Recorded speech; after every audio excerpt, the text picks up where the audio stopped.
El día de hoy vamos a tocar un tema fundamental en relación con la protección de los derechos fundamentales. De ahí que tengamos que iniciar haciendo una claridad, esto es, en Colombia la gama de derechos es supremamente amplia, pues no solamente existen derechos fundamentales, sino que incluso, usted ya nos va a contar mucho sobre este tema, tenemos una división tripartita, algunos hoy por hoy ya hablan incluso de una división en 4 categorías de derechos ambientales, derechos colectivos, derechos fundamentales. Por eso hoy vamos a intentar darles las herramientas a ustedes, nuestros televidentes, para que ante la violación o la puesta en peligro de uno de estos derechos fundamentales tengamos los medios y las herramientas para buscar su protección. Bienvenido, doctor John Freddy. Entonces iniciemos por favor dándonos una introducción en relación con cuál fue la historia de este tema de los derechos fundamentales, por lo menos aquí en Colombia, y cuáles son las acciones que existen para su protección. Bienvenido. Gracias, Juan David, amables televidentes. Los derechos han existido desde el principio de la humanidad. Se han ido categorizando a medida que van pasando los años y de acuerdo al sistema que adoptan los estados en el mundo.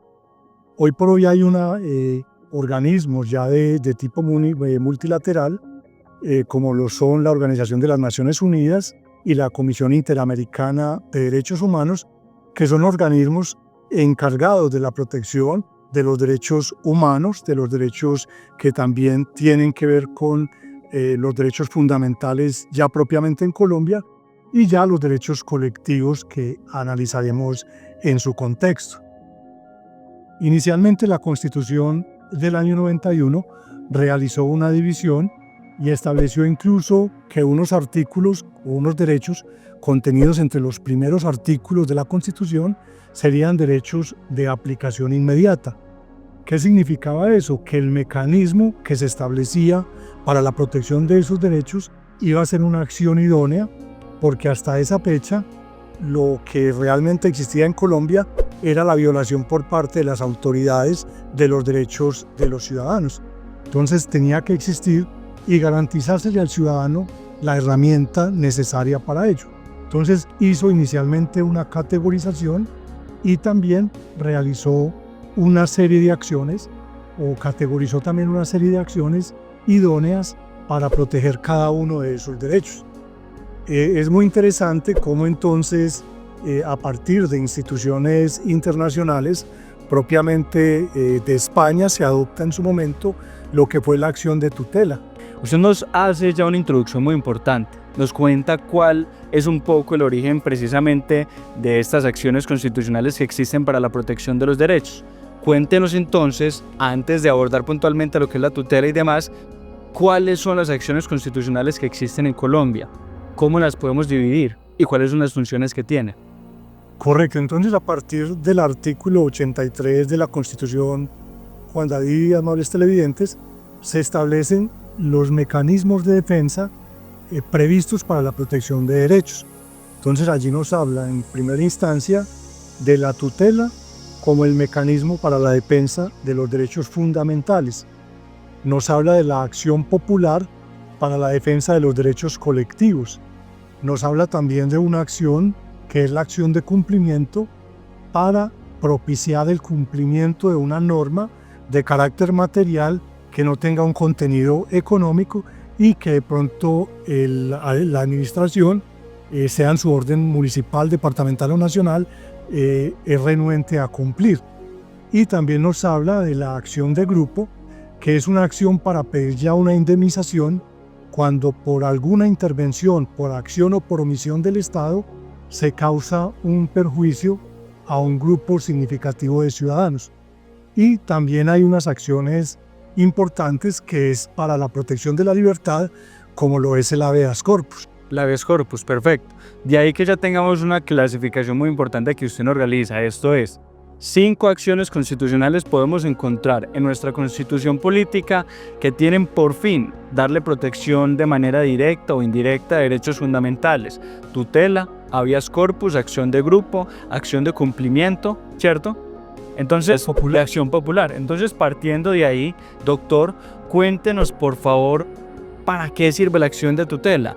Que es la acción que de manera más común escuchamos nosotros los colombianos ser invocada en medios de comunicación y demás espacios. Adelante. Claro, una precisión de pronto inicial. A nivel de Colombia, era muy difícil en la constitución anterior a la del 91, que era la de 1886, extraer una responsabilidad del Estado. Entonces eso quedó claro incluso desde el artículo 90 de la Constitución que hoy nos rige, de que el Estado responderá patrimonialmente por el daño o el perjuicio que pueda causar a cualquier ciudadano. De ahí entonces que cuando el Estado está obligado a prestar la seguridad, a prestar los servicios, de alguna forma puede requerírsele, cuando se presta indebidamente el servicio, una responsabilidad patrimonial. Pero además de eso, nosotros vivimos en un Estado en el que también somos, digamos, titulares de derechos, pero también de obligaciones. Entonces, lo que ya habías dicho, Juan David, se establece como una acción idónea, la acción de tutela, que es una conquista, digamos, de la modernidad nuestra, el propio Estado que hoy constituimos, porque antes no había forma. Usted podía realizarle una, digamos, petición a cualquier órgano del Estado y el Estado no tenía esa responsabilidad en su momento de responder. Podían pasar los tiempos y la mayor parte de información se volvía secreta. La administración de alguna forma actuaba, digamos, a espaldas de los ciudadanos. De ahí que se estableciera, por ejemplo, dentro de un derecho que es muy importante para precisar algunos aspectos importantes, de un derecho que aparece como fundamental, y precisamente es el consagrado en el artículo 23 de la Constitución, y se refiere al derecho de petición. Y es muy simple: cualquier ciudadano tiene la posibilidad de realizar peticiones respetuosas a las autoridades y obtener una pronta respuesta. Y esa pronta respuesta se ha establecido que debe ser en un periodo de 15 días hábiles. Por regla general. Por regla general. Hay también petición de información, que es de 10 días en la que se debe responder, y el derecho de consulta, que sí es de 30 días hábiles, que sería el término para responder la autoridad. Pero en concreto, entonces, para precisar como a nivel de un ejemplo, un ciudadano no tiene que quedarse esperando indefinidamente a que la administración le responda una petición que ha realizado por el interés particular o general. Cuando a ese ciudadano ya han pasado los 15 días que dice la norma y la administración no le ha respondido, o no le ha respondido en la forma que debe dar de una respuesta, esto es que debe ser de fondo, clara y precisa.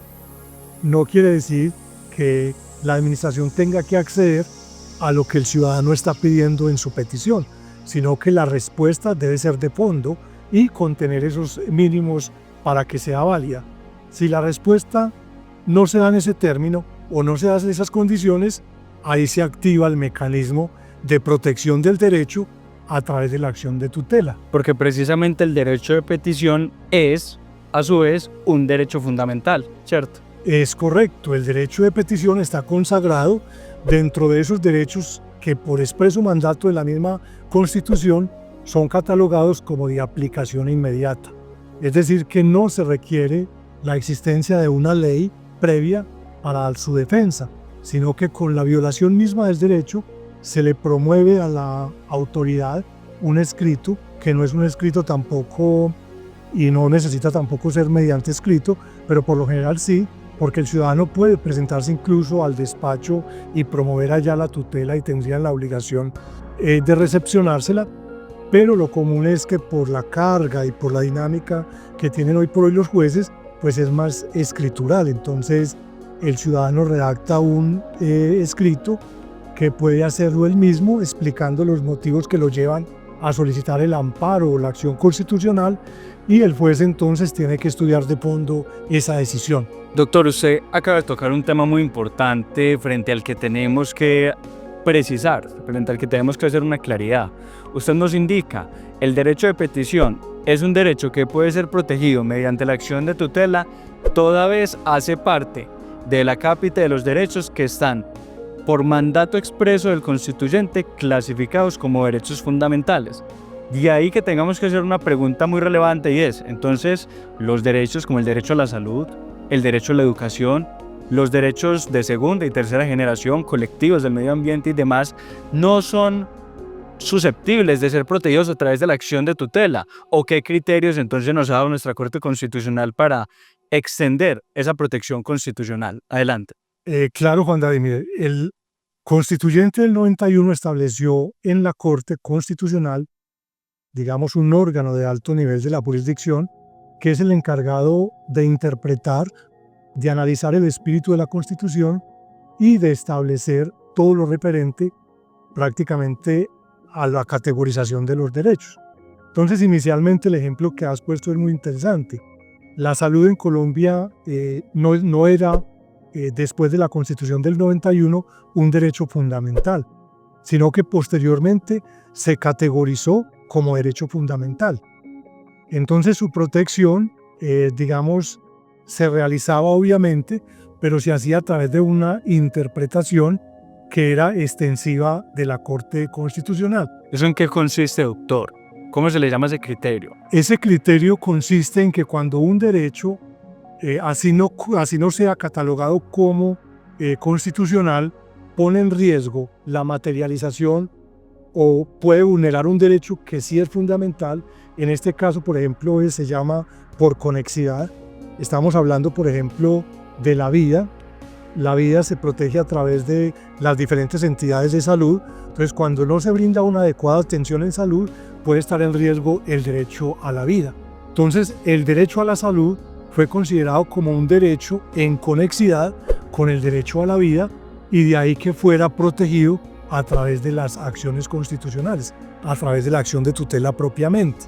Y así otro sinnúmero de derechos, porque vale decir que la misma Constitución dice que el derecho así no se categorice dentro de esa esfera, puede llegar a tener la relevancia constitucional o ser categorizado constitucionalmente. Precisamente que ahí se encuentra la importancia del criterio de la dignidad humana en relación con derechos que inicialmente no necesariamente tienen que ser clasificados como fundamentales. ¿De acuerdo? Es correcto. Ahí es donde tiene relevancia el tema del derecho por conexidad con un derecho fundamental, que un derecho de otra, categorizado en otro aspecto, puede tener esa conexidad con un derecho fundamental y por lo tanto debe ser protegido a través de este mecanismo.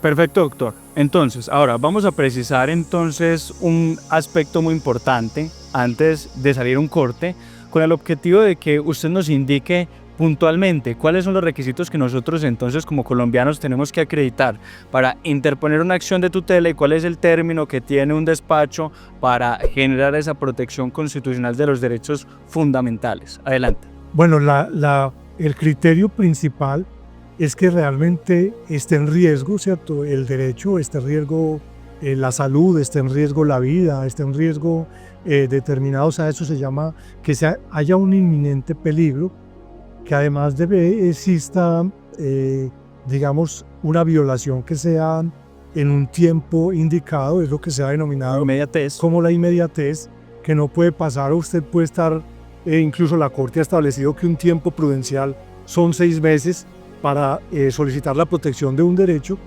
porque hay derechos que no son, digamos, como el de la salud, tan inminentes que deben ser protegidos de inmediato.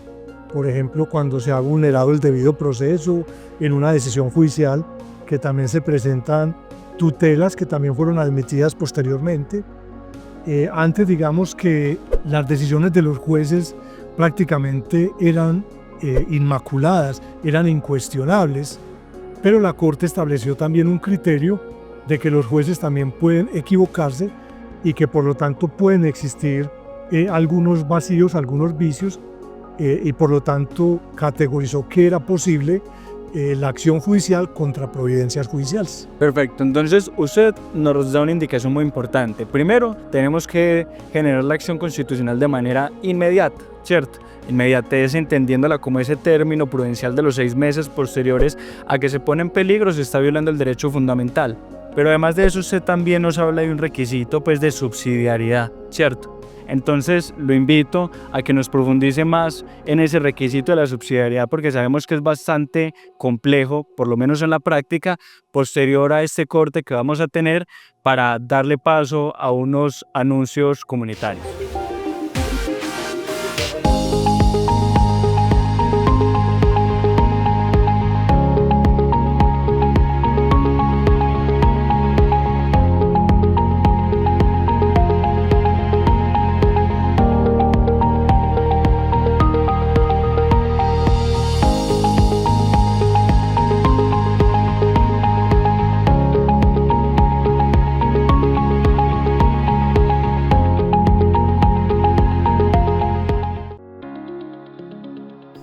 Veracidad, imparcialidad y objetividad con todo el acontecer local y regional lo encuentras en Acuario Noticias.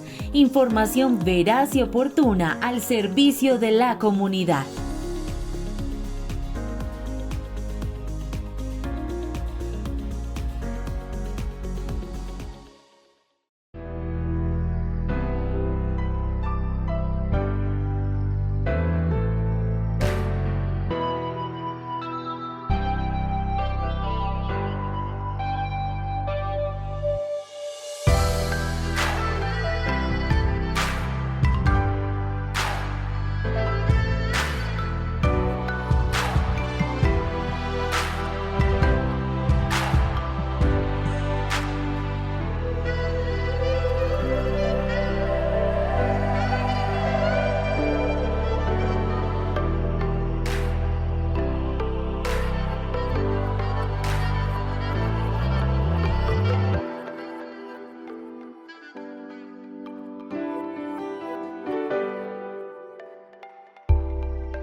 Disfruta mientras aprendes a cocinar un plato delicioso con la chef Ana María Gómez en el programa Cocina con Anita, otra forma de entrevistar personajes mientras se preparan deliciosos platos, saludables y exquisitos.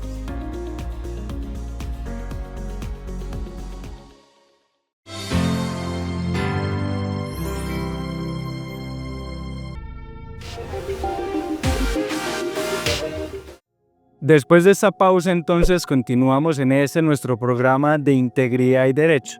Hoy estamos acompañados del doctor Johnfredo Osorio Pemberti y antes de salir a la pausa veníamos conversando de qué es ese tema del requisito de subsidiariedad que se tiene que acreditar para la interposición o la procedencia más bien de la acción de tutela. Adelante, doctor, cuéntenos a qué se refiere este aspecto dentro de nuestro artículo 86 constitucional.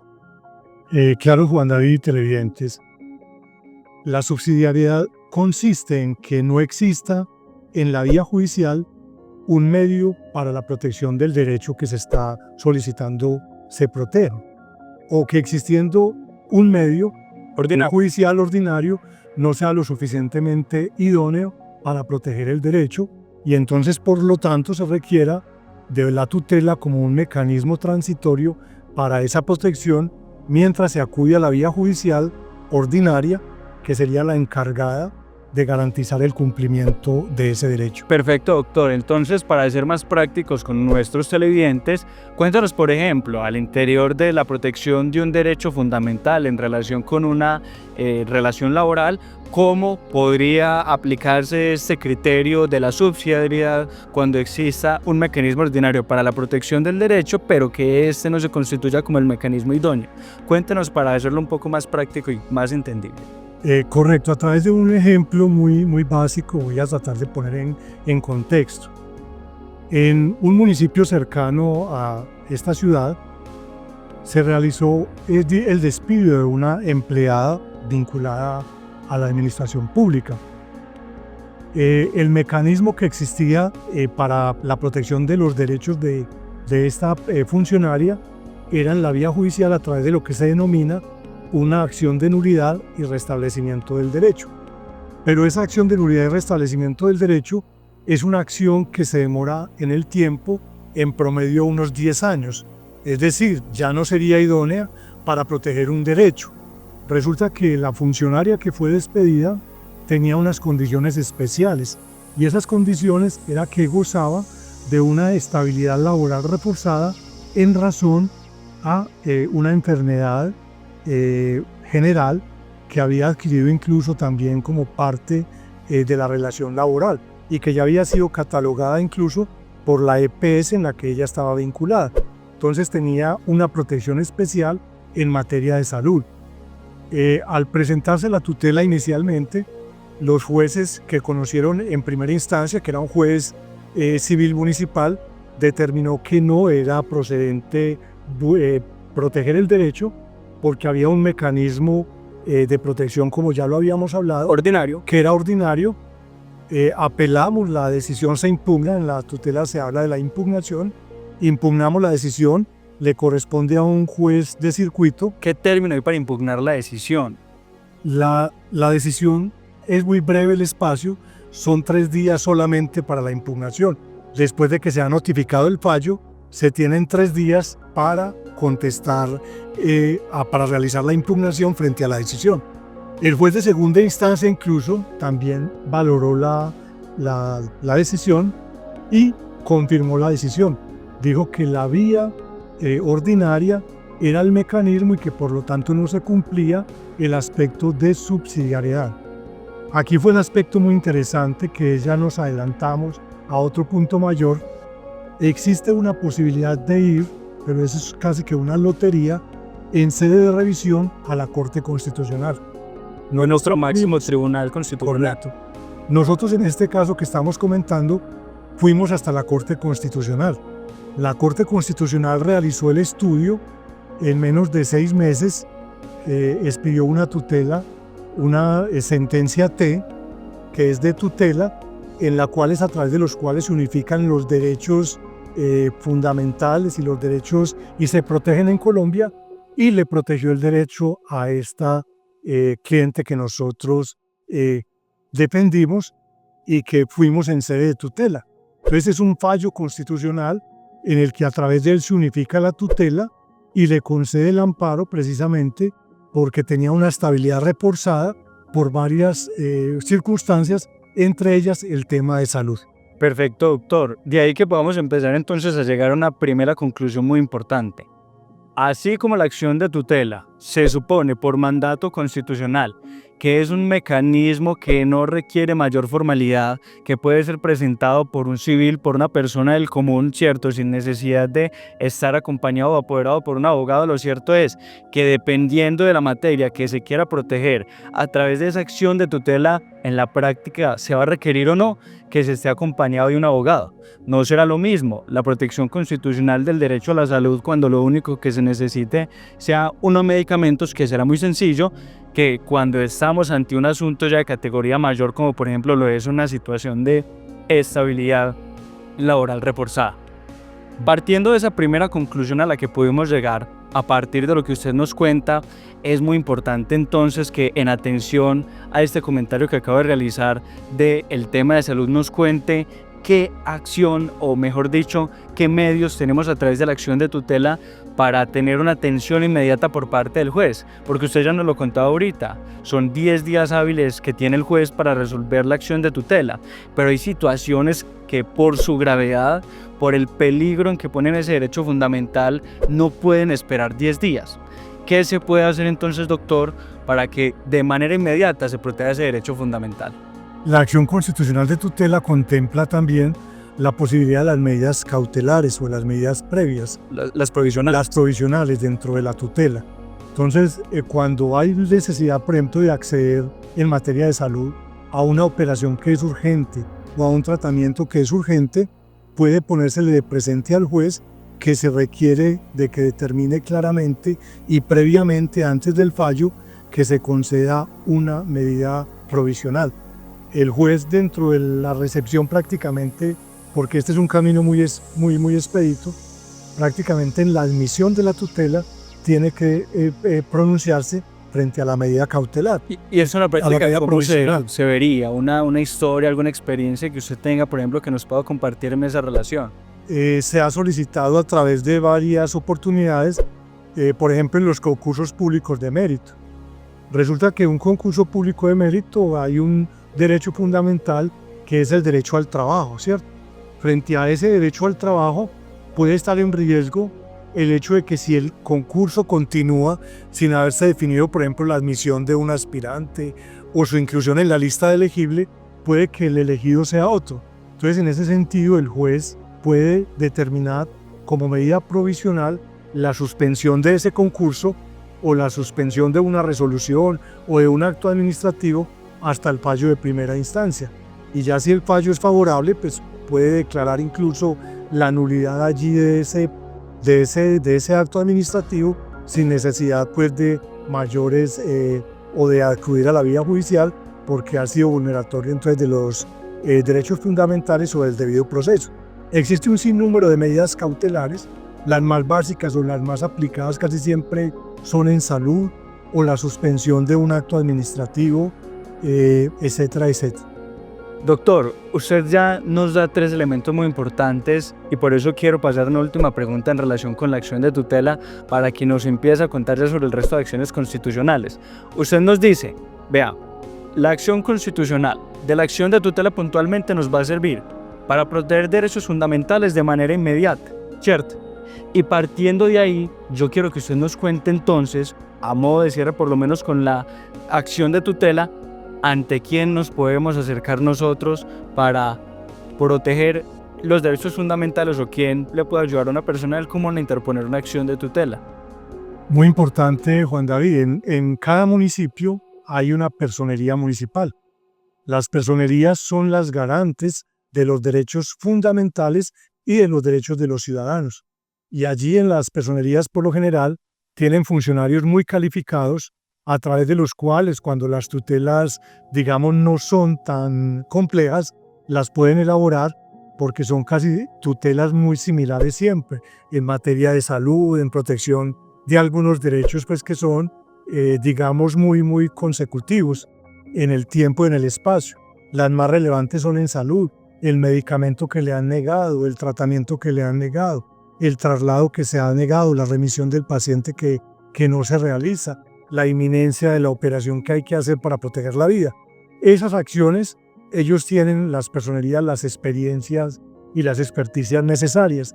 También existen los consultorios de las facultades de Derecho, en los cuales también hay estudiantes en los últimos semestres que acompañan a los usuarios en la presentación de este tipo de acciones de tutela. ¿Y eso tiene algún valor, doctor, o eso es gratuito? En estas instituciones es la gratuidad. La personería es una institución pública, entonces no puede cobrar por ninguno de los servicios, y el consultorio también se asimila como una institución de este tipo que presta un servicio a la comunidad y por lo tanto también el servicio allí debe ser gratuito. Ya cuando se requiere una tutela de unas dimensiones, por ejemplo, contra una providencia judicial, contra una privación injustificada de la libertad, pues ya cuando sería frente al habeas corpus o determinada situación que ya es muy específica, lo más recomendable sí es buscar un abogado de confianza que tenga idoneidad y que tenga amplio conocimiento y experticia en estos temas. Perfecto. Entonces, partiendo ya de esa conclusión que usted nos realiza, esto es, la acción de tutela nos puede servir, primero, para proteger derechos fundamentales.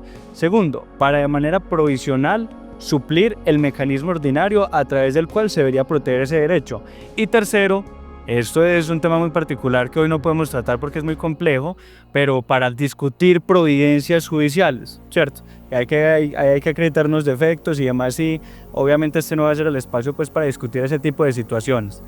No siendo más, doctor, le agradecemos por el acompañamiento que usted nos brindó el día de hoy, por la explicación que nos dio en relación con la acción de tutela y la protección a los derechos fundamentales. Y recuerden entonces ustedes, todos nuestros televidentes, que si necesitan acompañamiento en la interposición de una acción de tutela para la protección de un derecho fundamental o en la interposición de cualquier acción constitucional para la protección de los derechos, pues nos pueden encontrar aquí en el Mall Plaza Toledo, kilómetro 7, Vía Llano Grande, local 202, bloque 1. Y nos pueden contactar a través de estos números que ustedes encuentran en pantalla. Muchísimas gracias a todos, muchísimas gracias doctor Pemberti por acompañarnos.